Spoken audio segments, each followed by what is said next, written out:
1월 16일 목요일 날마다 말씀과 동행하는 동행 묵상 시간입니다. 여호수아 10장 16절에서 28절 대적하는 자가 없었더라라고 하는 제목입니다. 어제 수요일 본문을 가지고 저는 용인 동행교회 수요 큐티 예배에서 태양아 멈추어다로 다오라는 제목의 말씀을 전했습니다. 세상 집단이 하는 일과 구원 요청에 응답하는 여호수아, 완벽한 승리를 하게 하시는 하나님에 대해서 묵상해 보았습니다. 수요일은 묵상 방송이 올라가지 않습니다. 대신 용인 동행교회 수요 큐티 예배에서 라이브로 수요일 본문의 묵상과 해석 적용을 들으실 수 있습니다. 용인 동행교회 유튜브를 구독하시면 저녁 7시 30분에 라이브로 들으실 수가 있습니다. 참고하시기를 바랍니다. 네, 이제 본문으로 들어갑니다. 16절, 18절 이제 첫 번째 문단입니다. 아모리 다섯 왕들이 도망하여서 그들이 이제 막게다의 굴에 숨게 됩니다.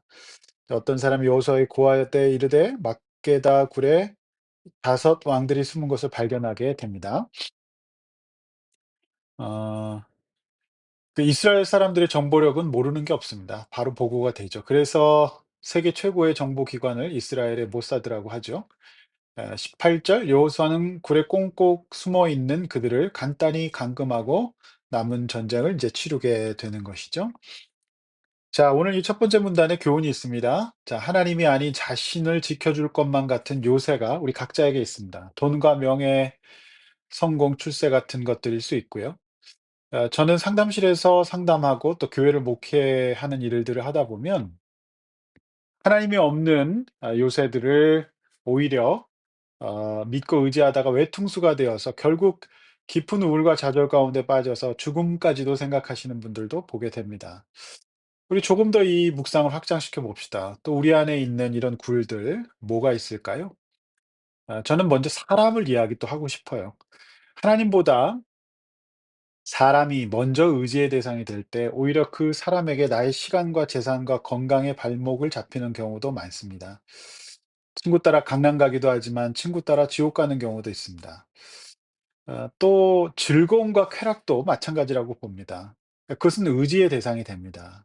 그러나 그것이 우리 인생의 목적과 전부가 된다면 참다운 인간으로의 삶은 꽁꽁 갇혀 어둠 속으로 사라지게 될 것이고 더 이상 헤어날 수 없는 중독의 상태에 빠지게 될 것입니다. 자, 큰 돌을 굴려서 맞고 사람을 곁에서 지키게 했죠. 그 사람을 곁에 두어서 지킴당하는 상황, 뭔가 막혀 있는 상황, 이것이 바로 죄의 결과이고 중독의 결과라고 봅니다. 청소년들을 기르시는 부모님들은 다 이런 경험이 있으실 겁니다. 밥 먹으라고 하거나 다른 일이 있어서 불렀을 때 바로 안 나오는 경우는 대부분 아이들이 게임 중이고 게임을 곁에서 함께 지키는 게임 친구들이 있기 때문에 못 나오는 겁니다. 온라인 미디어는 이 시대의 또 다른 강력한 굴이 될 것입니다. 절제가 필요합니다. 말씀을 묵상하시고 성경과 유익한 책들을 읽으십시오. 그리고 운동하십시오. 그리고 또 건전한 취미 생활을 하십시오. 사회적 관계, 영적인 공동체에 소속되십시오. 그것이 오늘 갇혀버린 막게다 굴에서 나올 수 있는 방법일 것입니다. 이렇게 한번 적용해 볼 수 있습니다. 내가 종종 하나님을 대신하여 숨고 있는 장소와 테마는 무엇입니까? 자, 그곳에서 헤어나지 못하고 있지는 않습니까? 한번 적용해 보시기를 바랍니다. 두 번째 문단 19절에서 21절.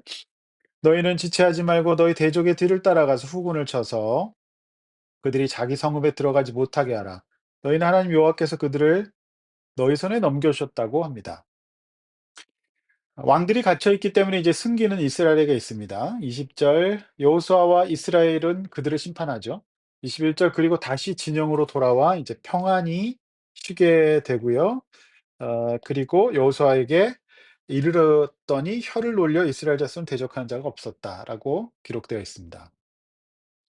아무도 혀를 놀려 이스라엘 자손을 대적하는 자가 없었다. 이 표현은 구약의 관용적 표현으로서 독설을 퍼붓고 비난하다는 뜻입니다. 즉 하나님을 그렇게 대할 수 있는 사람이 없어졌다는 뜻이죠.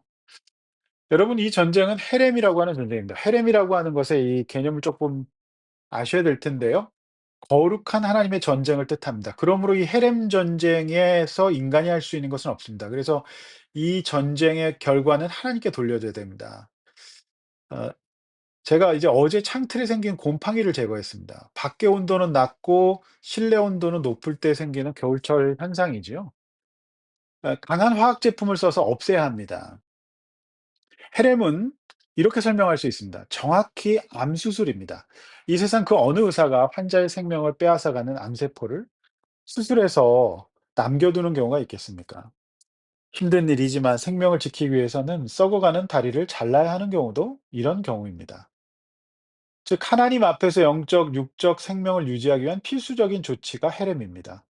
그러므로 오늘과 내일 본문의 진멸을 오해하지 마십시오. 이미 저들은 회개의 기회, 생명을 얻고 유지할 기회를 충분히 얻었습니다. 그럼에도 불구하고 그들은 오히려 연합군을 형성하여서 만군의 여호와 하나님을 대적하고 입을 놀려 비난하고 싶어 했습니다.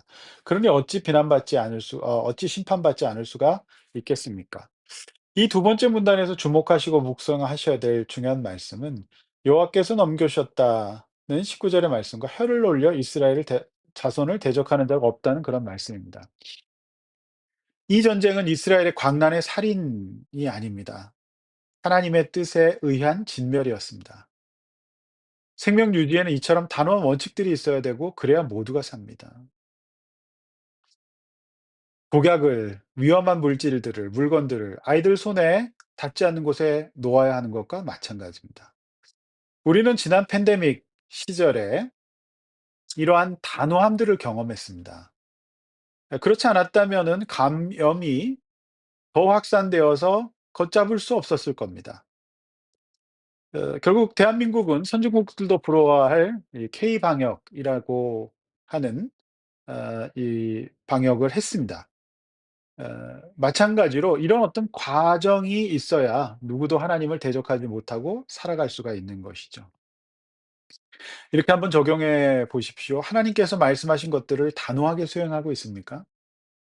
자, 아닌 것은 아닌 것으로, 또 해야 될 것은 해야 된 것으로 어 굳건하게 할 수 있는 저와 여러분 되시기를 바랍니다. 마지막 이제 세 번째 문단이죠. 22 절에서 28 절인데요. 매일 성경에는 네 번째로 나누어져 있습니다. 28절 한 문단 로 나누어져 있는데 함께 묶어서 묵상해도 될 것 같습니다. 그때 여호수아가 이르되 굴 어귀를 열고 그 굴에서 다섯 왕들을 끌어내게 됩니다. 22절 23절 어 그들이 그대로 하여 그 다섯 왕들 곧 이스라엘과 헤브론과 이 야르뭇 왕과 라기스 왕과 에글론 왕을 굴에서 그에게로 끌어냈습니다. 왜 이름들을 기록하고 있을까요? 심판을 명확하게 하고 싶었던 것이죠. 그래서 여호수아가 사람들을 부르고 함께 지휘관들에게 이르되 가까이 와서 이 왕들의 목을 밟으라 하매 그들이 가까이에서 그들의 목을 밟게 됩니다. 24 절은 좀 특이한 말씀입니다마는 그 시대에는 상식적인 모습이었다고 합니다. 당시 고대 사회에서는 전쟁에서 승리한 국가가 상대방 왕의 이 목을 밟음으로써 그 발판을 딛고 완전한 승리와 재건을 의미한다는 행동이었고 일종의 퍼포먼스였죠. 그렇게 이해하실 수 있습니다. 25절 은혜로운 말씀인데요. 여호수아가 그들에게 이르되 두려워하지 말고 말며 놀라지 말고 강하고 담대하라. 너희가 맞서 싸우는 모든 대적에게 여호와께서 다 이와 같이 하시리라 하고 볼수록 위로도 되고요. 읽을 때 미소도 짓게 되는 말씀입니다. 우리는 올해 초부터 1 장부터 여호수아를 묵상했습니다. 1 장에서 그의 모습과 10 장에서의 그의 모습은 완연하게 다르죠.